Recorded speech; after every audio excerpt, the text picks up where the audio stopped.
क्या आपने कभी सोचा है कि भारत के सभी ज्योतिर्लिंगों में से सिर्फ एक ही शिवलिंग ऐसा क्यों है जो दक्षिण की ओर मुख करके विराजमान है? क्यों उज्जैन के इस पवित्र मंदिर में प्रतिदिन तड़के 4 बजे शिव को चिता की भस्म से सजाया जाता है? और ऐसा क्या है इस मंदिर की बनावट में, उस मंदिर के गर्भगृह में, उन बंद गलियारों और प्राचीन पत्थरों में, कि यहां समय भी रुक जाता है और मृत्यु भी भगवान शिव के चरणों में नतमस्तक हो जाती है? आज हम जानेंगे उज्जैन के महाकाल मंदिर की वह अद्भुत और गूढ़ कथा, जो सिर्फ एक दर्शन नहीं बल्कि ब्रह्मांड की सबसे रहस्यमयी ऊर्जा का केंद्र है। यह है उज्जैन का महाकालेश्वर मंदिर। मध्य प्रदेश के उज्जैन शहर की पहचान है यह मंदिर। और यह सिर्फ एक धार्मिक स्थल नहीं बल्कि वह स्थान है जहां भूत, भविष्य और वर्तमान तीनों एक साथ मौजूद रहते हैं। शिव के इस रूप को महाकाल कहा गया, यानी कालों के भी काल। कहते हैं जब किसी व्यक्ति की मृत्यु निश्चित होती है तो यमराज भी सबसे पहले महाकाल से अनुमति लेते हैं, क्योंकि यहां भगवान शिव सिर्फ जीवन नहीं, मृत्यु का भी स्वामी है। महाकाल कैसे बने?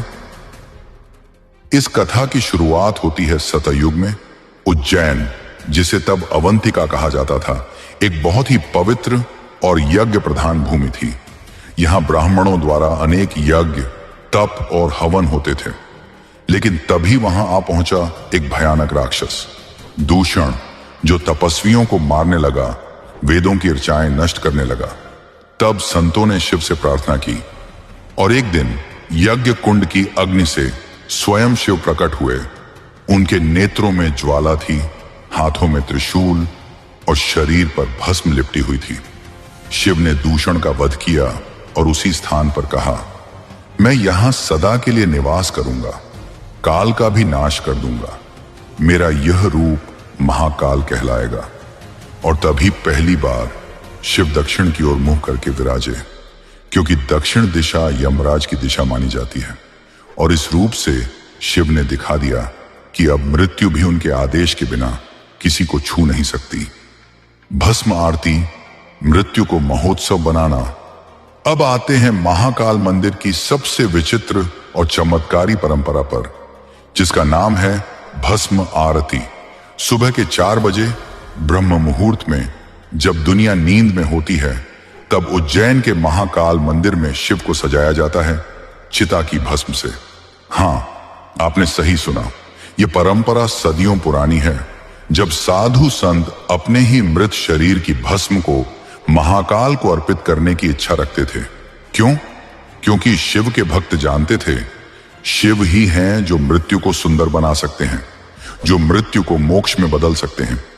आज भले ही भस्म प्रतीकात्मक रूप से दी जाती हो, परंपरा का भाव वही है, हे शिव, इस नश्वर शरीर की राख भी आपके चरणों में जाए। महाकाल, तंत्र का अदृश्य केंद्र। महाकाल सिर्फ भक्ति का केंद्र नहीं, यह स्थान शिव तंत्र साधना का मुख्य पीठ है। यहां के नीचे आज भी कई गुप्त सुरंगें मानी जाती हैं, जहां पहले तांत्रिक साधक रात्रि को ध्यान और हवन करते थे। एक विशेष द्वार है जिसे आज भी काल द्वार कहा जाता है, जो सदियों से बंद है। कहा जाता है कि उस द्वार के भीतर अब भी ऐसी शक्ति है जो सामान्य मनुष्य के लिए सहन नहीं की जा सकती। महाकाल की पूजा भी तांत्रिक विधियों से होती है। यहां मंत्रों का उच्चारण, भस्म, त्रिपुंड और रुद्राक्ष की व्यवस्था सिर्फ प्रशिक्षित पुजारियों को सौंपी जाती है। श्री काल भैरव, महाकाल के प्रहरी। महाकाल के नगर उज्जैन में एक और चमत्कारी देवता का वास है, श्री काल भैरव। ये शिव का रौद्र रूप है और खास बात यह कि उन्हें मद्य, शराब का भोग अर्पित किया जाता है। आज भी जब भक्त मद्य की बोतल लेकर काल भैरव को चढ़ाते हैं तो बोतल का स्तर खुद ब खुद कम हो जाता है। यह तांत्रिक परंपरा का गहरा रहस्य है, जिसे विज्ञान भी नहीं समझ पाया। महाकाल के दर्शन, मोक्ष का द्वार।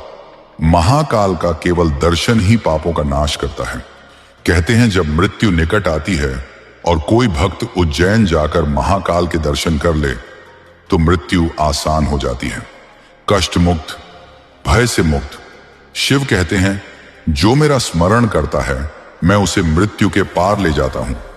उज्जैन का महाकाल मंदिर एक ऐसा स्थान है जहां मृत्यु, तंत्र और मोक्ष तीनों एक साथ होते हैं।